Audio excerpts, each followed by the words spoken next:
Menopause. Why aren't we talking about this? I'm on a mission that no woman should suffer in silence. I'm on a mission to increase awareness and create a community. I'm on a mission to make this M word mainstream. I'm on the menopause mission.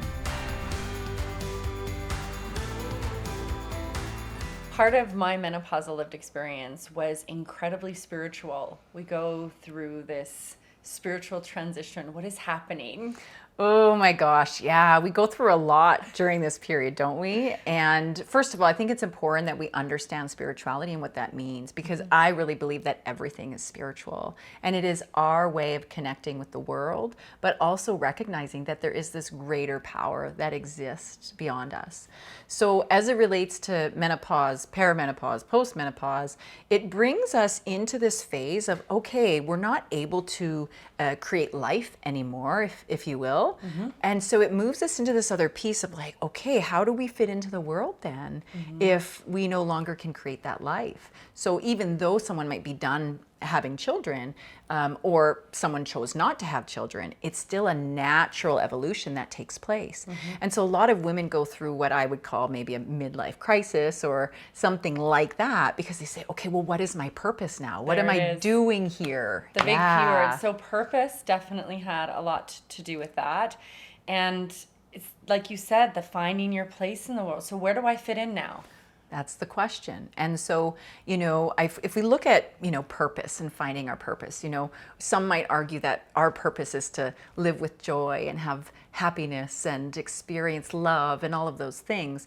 But if we go a little bit deeper than that, it is our way that we connect with the outer world. So it's not so much about us. It is, but it's also about how do we show up in the world? How do we shine our light on the world and make a difference? Oftentimes the kids are getting older at that phase for a woman, or they're moving into another place in their career as well. And so they kind of get stuck in this like, okay, I've done those things. Now, what does this look like for me in this next phase of my life? And sometimes that can be really confusing. And then you throw all the hormones in there, and then it's a complete mind mess. Yeah. Let's say mess. Yes. So what is next? Oftentimes things can sound a bit louder as to like, what is next for me? What is what is on the other side of this experience, right? Yeah. So you are a healer. You deal in the Akashic, the world of Akashic. What is that? So I am a reverend, and I also practice the Akashic Records. So the Akashic Records is a modality in which we tune into God's consciousness, also known as your soul's library. And so with the work, we tap into the energetics of things, the things that we can't see, with our own eyes many times, right? And so it's tuning into, okay, why am I here? What have I been through? Why are these traumas coming back up again? Why am I showing these patterns and cycles? It's like, I've done this before. Haven't I learned my lesson yet? And so we can dive in and have deep understanding. And one of the things I love that comes out of doing this work is that oftentimes we get to a place of no wonder. And no wonder is getting to that place where we're like, oh, that's why I showed up in this experience this way. That's why I'm going through what I'm going through. No wonder. And so it gives us a bit of peace as we move on the journey, and that loving grace for ourselves. And this is a really big part of going through this period of our lives as well, because we want to kind of tune into that energy of moving into our divine feminine space. That divine feminine energy is that intuitive, that creative space beyond the womb energy. And so we start to get triggered in the spiritual sense because all of our gifts become activated. So our intuition actually becomes heightened in that time as well for many of us. And then we think, what is going on here? Like, that's why things get louder. That's why things get louder, is because we're actually more perceptive to the energetics of things.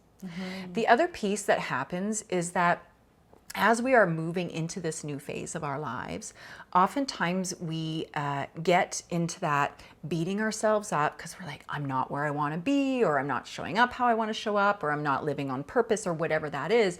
And we kind of get stuck in the, the hamster wheel of that. And then we don't know where to go, and we just kind of spin in that place. And that's really frustrating for a lot of menopausal women.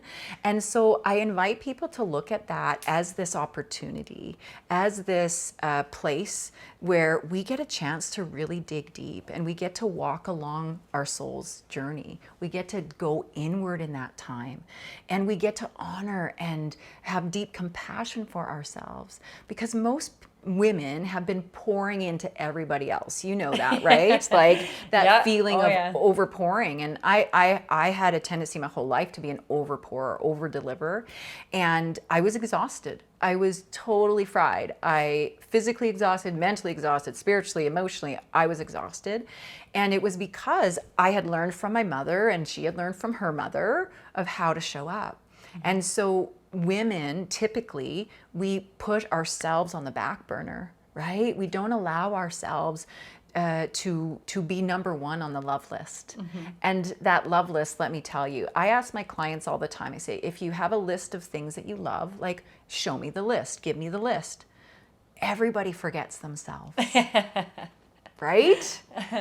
Yeah. If I asked you what you loved before I just mentioned that, you probably wouldn't be on the list, right? Running. Yeah. I love running. Great. Yeah. The overpouring is actually what led to early menopause for me. So that definitely resonates. And I had come to you for a few readings in the past. You have been an incredible guide along the way. And the last few years, there have been a lot of signs going, slow down. And if you don't, your body will, what is it? The body keeps score, right? Yeah. There's a book that talks about that. So now I'm in a place, and have been through this experience, where I actually couldn't show up in the way that I did before. And I needed more rest, still do. I have to put parameters and boundaries in and around my workload, and I have to ensure that my diet and exercise is in a place or in a state that supports this new identity or way of being. I actually had to. Yes, you had no choice. And the hope is that we're sharing this information so people feel like they have a choice before they get to the wall. That's right. Because I've seen a lot of women actually end up in the hospital and things like that, right? So we push and we push and we push, and then there's nothing left to give. So this actually shows up in our femininity. We've got two aspects of shadow divine feminine energies. So the divine feminine is like, it's like we're in our zone, we're in that flow, that creation. But these two shadow aspects. One is the all-consuming feminine. This is a big place for you, because it's like insatiable thirst for more all the time. Go, go, go. Overachiever. I'm there too. So I'm not judging, okay? And so we get this all-consuming feminine. That, by the way, is typically from a mother wound or some sort of feminine wounding, right? We get that all-consuming, hunger, So go, go, go. my mother passing away when I was very young, and filling the grief void with work. Yes. Could be potentially connected to that. That's right. Yes. Yeah. Surprise. Weird. Yeah. Right. And so that's No wonder. Yes. See? So, this opportunity for you then to look at that and say, okay, have I managed the grief? Is there more grief that I can move through that can help me so that I'm not in this all-consuming energy? The other flip side of that shadow aspect is the rigidified feminine.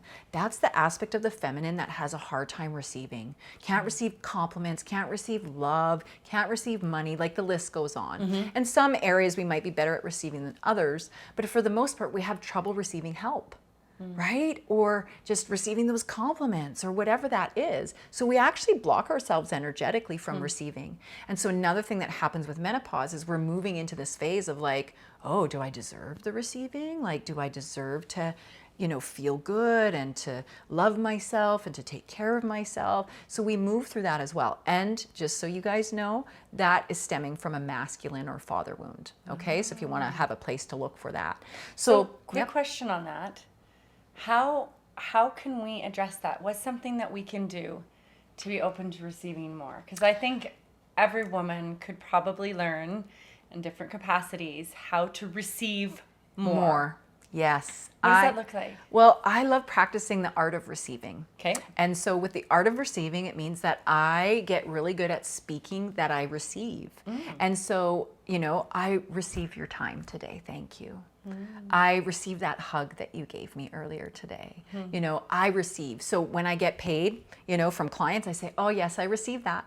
So I just practice saying I receive. And before I know it, all of this stuff is coming in, and I'm receiving and I'm receiving and I'm receiving, and I see the abundance of my life. So it even moves us into this frequency of that abundance and prosperity as well. Yeah. So it has this really beautiful ripple snowball effect, if you will. So just practice the art of receiving by just acknowledging, thank you, I receive that. I receive that. And I say it out loud. Some people might not feel comfortable with that. Yep. Giving someone a hug and saying, I receive your hug, that people might feel a little awkward. Okay. If you need to say it in your head, that's okay too. But so simple. Yeah. So simple. So achievable. Exactly. Right? Yeah. And we want that because, again, most of us are in this overwhelm kind of cycle. So if we can give ourselves really simple tools to help us manage, game changer. Amazing. So we talk about the mother wound. We talk about the father wound. What I want to talk about as well is how you got into all of this work. How did this all begin for you? Okay, well, this goes back to my childhood. I was a sick kid, and so I got a little extra attention from my mother. And, my dad was great too. I come from a very loving home. I'm so grateful. I have a really amazing relationship with my parents to this day. But when I was 5 years old, a couple things happened. I got my tonsils removed, which was a significant turning point for me. But something more significant happened. You guys remember those round jawbreaker candies? Oh, yeah. Yeah, I was eating one of those. Yeah. Filled your Yeah, whole... oh yeah, it had it in your cheek. Yeah. Yeah. So, and so my dad said to me, he said, DeeAnne, go sit down before you choke. And I turned to go and sit down. And of course I choked on this candy. So my dad came running over, he put his arms around me, started doing the Heimlich. And I remember at 5 years old, I was like, my head's gonna pop off. Like, what is happening? It was really intense. But then all of a sudden I didn't feel anything at all. And then all of a sudden I felt peace and love. And I saw my body and my dad below me. So I had my first out-of-body experience at 5. I remember my mom running to the phone to call for help, my sister peeking around the corner. And my dad ultimately used his thumb, which, by the way, you're not supposed to do, but thank God he did. He pushed enough, he got enough leverage in my throat and was able to pop it out. So then he got me breathing again, and there I came back. So after that, significant things started to show up. And they might have already been there, but it felt like an expedition of that process. So I would have really lucid dreams. I'd have sleep paralysis. I would see things before they were happening. So I was this psychic little kid, and I would tell my mom, hey mom, so-and-so dies, today or whatever. And my mom would be like, and then she'd get the call and she'd be like, what is going on? And I was raised in a Catholic home. And so it's like those things were a little taboo, and I think mom felt a little uncomfortable. She didn't make me feel bad or shameful, but I could just feel that I was like, okay, maybe I'll just keep these to myself. Right. So I kept those things to myself, and I went through high school, was quite intuitive, picked up on a few things, and I decided as a result of that experience to become an EMT and firefighter. So that was my first career, started in EMS, loved that career, but I struggled because I would be with dead bodies quite a bit. And I could feel the energies of those souls, but I didn't understand it. So I thought I was losing my mind a bit. I was like, I must have PTSD, all these things. So losing your mind, it must have felt a little bit like menopause. It kind of was. Yeah, it kind of was. It was a precursor, right? It was preparing me. Right? But eventually what happened was I left that career. And then I had another near-death experience. And the second near-death was very different from the first. Now I'm an adult, right? And in that one, I just had complications after a surgery, so I went completely unresponsive at home after the surgery. My brother-in-law was with me, had caught me, and was there. However, when I went unresponsive, something really amazing happened. I was surrounded by these beautiful, beautiful beings of light, and they were angels. And I remember just feeling so euphoric and so good. Like it felt like, oh my gosh, I can't even put it into words. It was so beautiful, so magnificent, and so tangible. It was so real for me. And so I had this incredible experience. I'm like, I'm staying here. And they're saying, no, sorry, you're not done yet. You've got work to do. Right. And which happens a lot in the near-death experience. And so I came to in my brother-in-law's arms, and lo and behold, everything was kind of fine, and I carried on. But that story, I was afraid to tell it.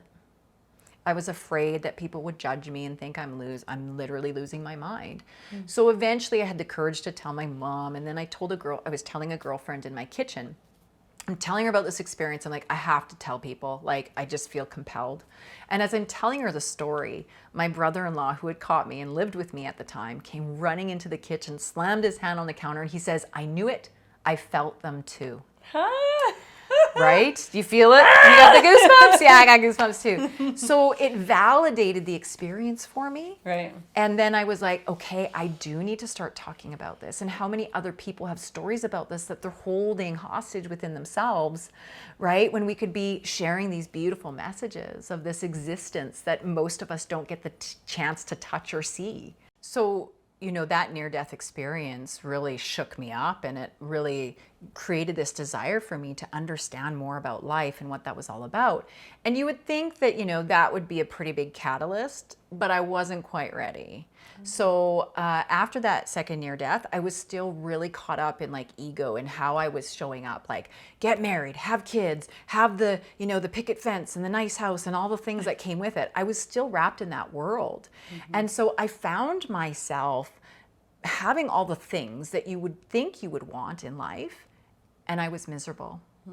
So this energy started to show up for me, and then I would feel guilty and shameful because I was like, well, my life is great. What do I really have to complain about? How dare I not be happy? So I started to layer upon this beating up of myself.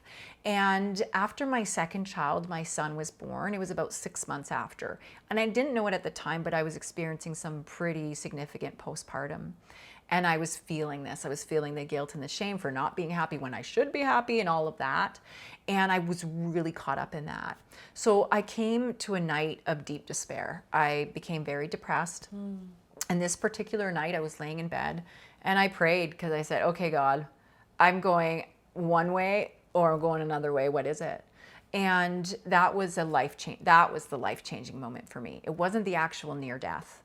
It was when I consciously made a choice to say, okay, I'm in a fork in the road. Which way am I going? And I share that with people because oftentimes I joke, I'm like, don't self-induce a near-death experience just so you can go the spiritual path. You don't need to do that. You simply need to choose it. You simply need to choose it. And so as I was laying there in bed, I felt this energy, and I could hear kind of this voice in my mind, and it said, DeeAnne, you're going to follow your dream and do what you love to do. And that was that shift for me in okay, I guess I'm staying here, because at that point I wanted to exit. I didn't want to be in this life. And I thought my kids will be better off without me. All of those things that happen, the ego mind taking over and saying, So that is exactly where I was at when this series was born. So through that dark moment of being in bed for 2 days, crying relentlessly in June of 2022, I was at that same crossroads where I said, my daughter will be okay, and everyone else will be okay, and everyone who works for my organization will find other work, and it's just not worth it anymore. I'm just done. I'm ready. I'm ready to go. Yeah. And I think a lot of other women get there. So whether it's after having a baby, right? Or whether it's menopause, it doesn't matter. There's all of this emotional chaos coming at us. Yes. And it's hard for us to understand and juggle that. So I didn't know I was postpartum. I just thought there was something very wrong with me, and that this would be so much easier if I just checked out. So it was such a gift for me that I was kind of inspired by this vision and by these voices that said, create your dream. And so it was from there that I started leaning into it. So I created a holistic healthcare company and built that. And that's what actually pointed me in this right direction of the spiritual path, because I was meeting all these beautiful spiritual teachers and healers, and I thought, what do they got going on over there? I'm curious about that. So it was like the floodgates opened up for me after that. And it was absolutely beautiful. And so thus it led me down this incredible journey of understanding who I am and taking the trainings that I needed to take. So now I've been sharing that on stages for, I don't know how long. It's been 10 years. Yeah. Mm-hmm.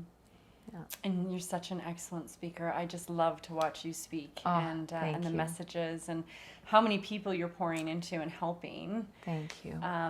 Is phenomenal. What are some of the things that you talk about? What are some of your keynotes? Really it comes back to meaning and purpose, and understanding that our meaning is innately given. And what happens in our process of evolution, and by the way, we naturally evolve regardless of whether we try or not, we're going to evolve. But if we can help the process along, it makes life a lot better, a lot more fulfilling. And so, one of the things that I speak to is filling the soul bank. So what does that mean? It means being willing to go inward. It means getting honest with ourselves. It means setting boundaries. It means storytelling. And using storytelling as a form of medicine. It means doing the things that bring us so much joy, right? And so the soul bank, you can create your own list of things that fill your soul bank, but it is an inward journey. And so after that second near death, that's what really expedited me to start leaning in and start paying attention to intuition. So I started taking classes and courses and all of those things. And it led me into this beautiful opportunity to create a business doing something so amazing. I get to be with people every day to inspire and to give them hope and show them that there is a better way of being and living. So, one of the things that comes up a lot, and I feel like it's important to talk about it, because as we are going through menopause, we have this little voice inside of our head. This little voice can be called the ego mind or the logical mind or the conscious mind, whatever you want. It's an aspect of us that's hardwired to protect us, right? Back into the caveman days, you go out, look for the hazards, right? So we are hardwired to look for the negative. It's in our nature, it's in our conditioning. However, survival. It is. However, we can reprogram it, because what happens is that ego mind, it doesn't know its place. Right. Nobody's putting boundaries on it. So then it just intercepts all the time. It says, oh, you're getting fat with menopause, or you're not capable of having your dream job. You're not capable of starting a business. It tells us all those things that really limit us.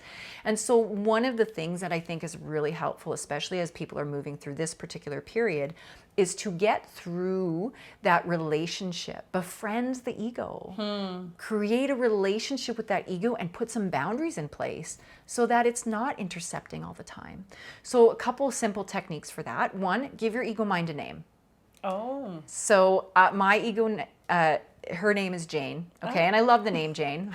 I've got a client, she calls hers Phil. I said, why is it a guy's name? She goes, oh, it's definitely a masculine energy. I think mine would be too. That actually resonates. Yeah, it might be, right? And I have another friend, she calls it the itty bitty shitty committee. Like, whatever works. But the point is that you're trying to build a relationship and befriend and say, thank you for showing up, because I know you're trying to keep me safe. Right. But I've got this. So I say, thanks, Jane, but I've got this several times through the day. Right? As soon as it comes in, it says, oh, you're not capable of that, or, you're not worthy of that, or whatever that story is. I say, oh, thank you so much, Jane, for protecting me, but I've got this. And slowly but surely, Jane gets quieter. The ego mind starts to get quieter and quieter so that you can move forward with success. And that self-doubt is not hijacking you and holding you hostage, stopping you from living the life of your dreams that you really want, right? So that is a piece that's important for us, especially as we're moving through that menopausal period as well, because there's so much, again, emotions and energies that are happening and colliding in that space. If we can get that ego mind in check, it makes things a heck of a lot easier for us. Yeah, definitely. What I have found is that things come up, or have come up, and continue to, through this process, starting definitely in perimenopause and now through to post-menopause, things that I thought I had already dealt with long ago. resurfacing in different ways, right? And triggering and impacting things that I thought that, that was good. That was done. You right? learned your thing and now you moved on. Yeah. So this is the confusion that a lot of people have. They think, oh my God, I'm not a fast learner because I keep going through these cyclical patterns. But what happens is we get a certain level of information that we need that first time round. Yeah. And then the next time it comes up, it is slightly different. It's Right. not exactly the same. There's a tweak to it. And now we're in a position, because we've also evolved, to receive different information. So what we couldn't maybe understand or receive the first time, now we're getting it the second time or the third time or the fourth time or however many times the pattern comes up. So it's not that we're going backwards in any way. It's kind of like if you think about like a screw, right? Or you think about, even like a tornado, right? We're always moving up, right? So it's always a different learning, a different experience, a different clearing of energy, different depths of that. But it doesn't mean that we're sliding backwards or that we haven't learned. It's not regression. It's not regression. You're still progressing.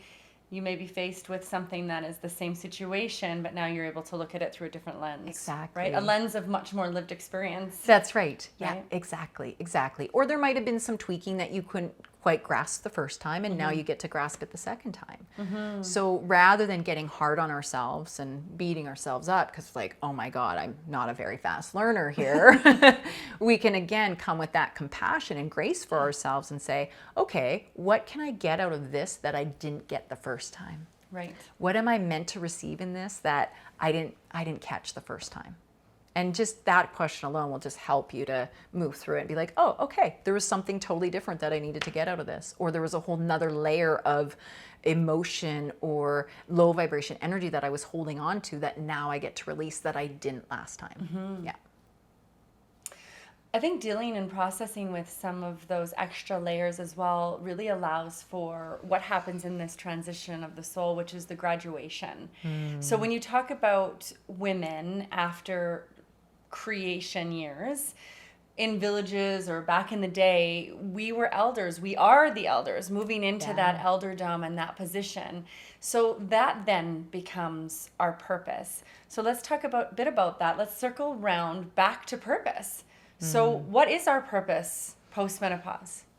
Well, it is to discover ourselves. It is to discover who we really are, to get more honest with ourselves, to lean into what else is possible and how can I serve the rest of the world while still serving myself. So that's where we come into. It's not just serving everybody else now. Now it's like, how do I serve myself in order to serve others, right? And so that's part of the dynamic that changes with that.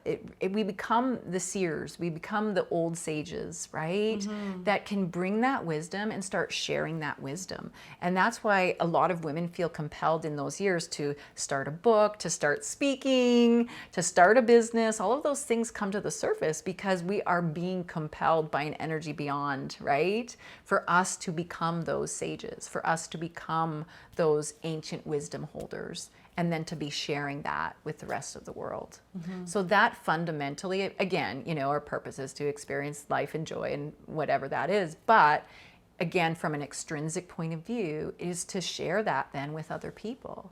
So you find the joy and the love and the light within you, and then all of a sudden you're radiating that energy to the world without having to necessarily even do something about it. It will show up naturally for you simply because you are allowing yourself to come into that true, authentic form of who you are. And so that naturally will radiate out to the world, and it will magnetize more of what you desire as well. Good old law of attraction. Yep. Your lived experience. So have you started your journey in transition? Yeah, so I'm in perimenopause right now, so that's fun.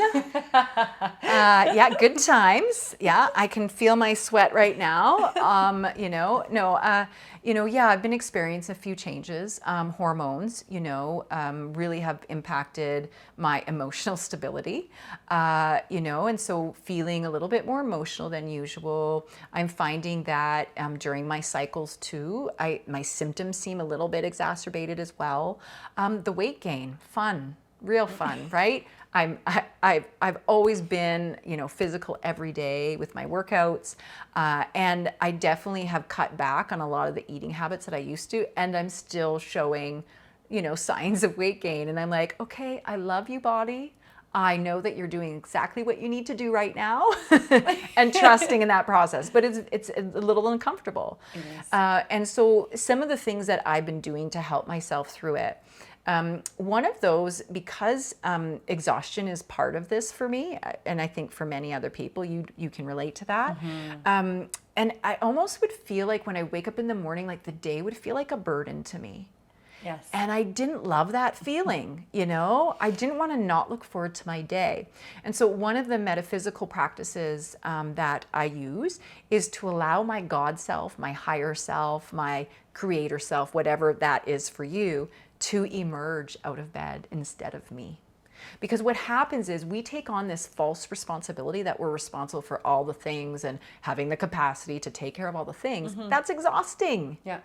But as soon as we remember that we've got this higher connection, this is where the oneness comes in, because you have God power and you have God power. We've all got this divine power within us. It's all innate within us.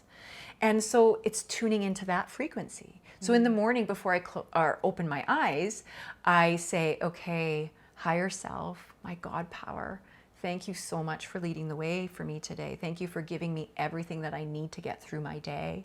And it's like that part of me emerges instead of the false identity self that I think that I am. And so what it's done is miraculous for me, because as I move through the day, God becomes the doer. Creator, universe becomes the doer. So before I know it, I'm in the middle of client sessions and I'm having so much fun and the day is done and I've had just an amazing day, instead of, oh my God, I got to see this client and I got to do this thing, right? So it's changed the whole dynamic for me. And so that's something I encourage people to try, is to tune into that God, that higher self within them, and allow that to emerge and lead the way in the day, so that you're not carrying the burden of all the things that need to get done. So you've been in practice of this for quite some time, connected to that. For those that are sitting there and this is really, really foreign, what does that look like? How does one do that? Well, it is a practice and it does take consistency. So your awareness is number one. I'm aware that I have a higher self. I'm aware that I have a God self, right? Or a God mind, again, whatever words you want to use, lots of different words to describe it. And so that's the first thing, to become aware of that. Even if you just wake up in the morning and you have an awareness that there's a higher self that's going to help you, fantastic. If you want to take that a step further, then it starts with building the relationship. Okay. Right? Just like we're doing with the ego mind, now we're building a relationship with the higher aspect of our being. Okay. And so this fundamentally is what this whole world is about, building relationship. But what a lot of us forget is that it's not meant to be necessarily an extrinsic relationship. It is an intrinsic relationship, meaning that is inside of ourselves. And we can build relationship with our physical bodies. We can build relationship with our ego minds. We can build relationship with our gifts, with our higher self. The list goes on.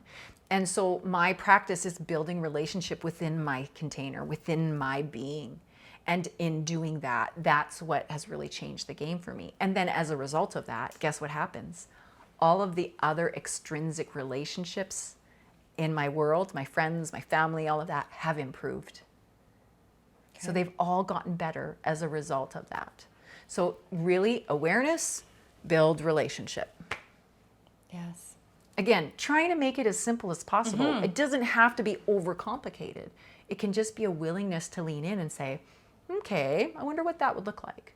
Invoke your childlike curiosity. This is the time to do it, right? This is a perfect time to invoke that childlike curiosity. Say, I wonder if I tried that. I wonder if I leaned into that. I wonder if I started to do that, what would happen? And just see. To be curious. And sometimes when you're within the anger or resentment or rage, and for me, waking up sometimes actually felt panicky.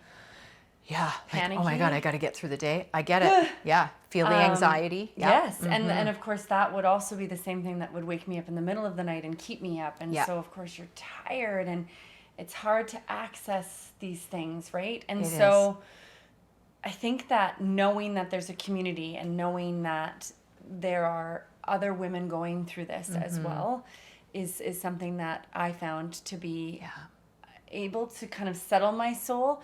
And when your soul is a bit settled and you're not kind of in an extreme place of flight or fright, that's when you can kind of access that a bit more. That's right. Because here's the thing, because like you said, there's so much chatter and the volume's been turned up. When we're in that space of like go, go, go, fight or flight anxiety, we can't receive from the divine. We can't receive all that intuitive information that would help us to guide us. So a quick little tool as well for people that are finding they have that anxiety or they have a low vibration energy. So say it's grief or anger or whatever that is. This is a really quick alchemization technique because we have the ability to take one energy and turn it to another energy. We are capable of that. And so what this technique does is it helps us to alchemize that energy into something a little bit more gentle for our spirits, right? So say you wake up with anxiety, what I do is I cup my hands and I look at that anxiety and imagine the anxiety is like a cute little bird or a cute little bunny or, you know, whatever looks cute to you. And you look at that anxiety and you say, hi, anxiety. You're back again. And you might be saying some choice words at this point, you know, too, right? You might be swearing at it, whatever needs to come, right? Words. You know, oh, you're here again, right?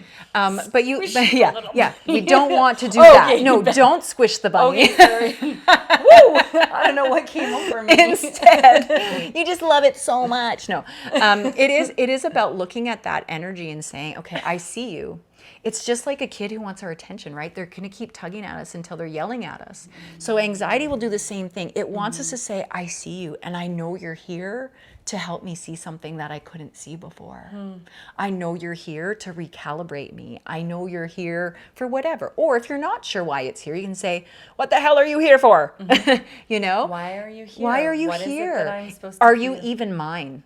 Oh. And this is a really big game changer, you guys, because again, as women, we're quite empathic and we take on a whole lot of energy. And I was finding myself also waking up with anxiety and I couldn't figure it out. I'm like, I have nothing to be anxious about, really. What's going on? I asked the question, is this mine? And I heard a no. And I was like, oh, okay. And on I went. It was like, so what does that mean? Whose is it then? Well, it could be your children's anxiety. It could be your partner's anxiety. It could be people in your circle, colleagues, coworkers, you know, whomever. The state of the world. Right? The state of the world has been really intense lately. So if anyone experienced high anxiety over COVID, there's a reason for that, especially if you're watching or feeding yourself low vibration energy like the news or sometimes social media, right? So it is about recognizing that, okay, is this mine? Okay, no, it's not. So if it's not, then you can, it's almost like a quick release. It's like, oh, thank God it's not mine. Okay, I'll move on. But if it is yours, then you honor it. You say, I see you.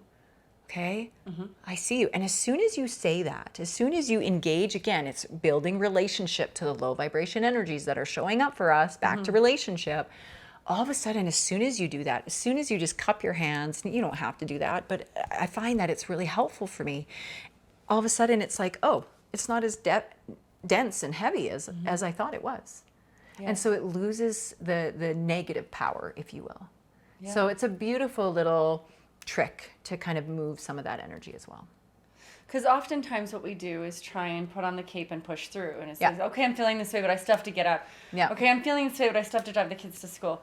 Okay, I'm feeling this way, but I still have to meet with the client, or I still, and you're going into the, but I still have to, and you're going into the, I have to. And rather than taking that moment for oneself to be able to go, I see you, I see this is happening, and acknowledging it, honoring it, rather than pushing it down or trying to push through. Yeah, well, that's what we do. We push it down. We push it. Me too. Right? Got that bang on. Yeah.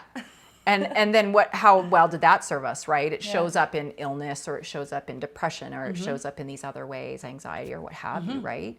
So yeah, it's a big opportunity for us to just the power in the pause. Right? To just take a minute to say, okay, I have some grief showing up today, and I see you, grief.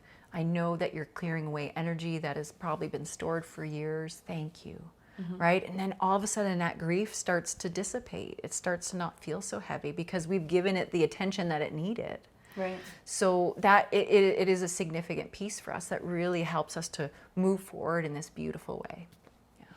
And it is beautiful. Menopause can be beautiful. And sometimes the day-to-day symptoms, feel like the absolute opposite. But on the other side of this experience is a self-acceptance that most women have not yet ever experienced in their life. Yes, it's a gift in a way, right? And I remember, hearing my mom like, oh, that's a menopause thing, or hearing other women. And I was like, oh, frig, I have to go through that? Do I have to? Is that like a requirement? Can I bypass that somehow?